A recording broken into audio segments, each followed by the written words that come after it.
మీరు కామ్గా ఉంటామనుకుంటారో కాని చిన్న విషయం వచ్చినా వెంటనే మీ కోపంని కంట్రోల్ చెయ్యలేకపోతున్నారా? వర్క్ స్ట్రెస్, ఇంట్లో టెన్షన్స్, రిప్లై ఇవ్వకపోయినా కోపం, చిన్న మాటకి ఓవర్ రియాక్షన్. మనమనుకుంటాం బయట ఉన్న సిచ్యువేషన్స్ వల్లనే మనకి ఈ స్ట్రెస్ వస్తుంది అని. మీరు అనుకుంటున్నది నిజం కాదు.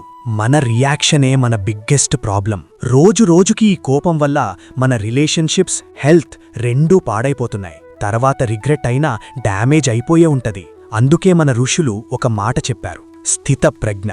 అంటే సిచ్యువేషన్ ఎలా ఉన్నా మైండ్ స్టేబుల్గా ఉండడం. దానికి బెస్ట్ ఎగ్జాంపుల్ శ్రీరాముడు. కాబట్టి వచ్చే గురువారం స్పెషల్ ఏంటి అంటే ఇదే శ్రీరాముని జన్మ ముహూర్తమని నమ్ముతారు. అందుకే మధ్యాహ్నం 12 గంటల సమయంలో పూజా మందిరంలో దీపం వెలిగించి, స్వామి, నా మనస్సుకి శాంతి, కష్టాల్లో కూడా స్థిరంగా ఉండే ధైర్యం ఇవ్వండి అని మనస్ఫూర్తిగా ప్రార్థించండి. శ్రీరాముడు మర్యాద పురుషోత్తముడు. అందుకే ఆయనని ఐడియల్గా చూస్తారు. ఎక్స్ట్రీమ్ సిచ్యువేషన్స్లో కూడా కామ్గా ఉండటానికి సింబల్.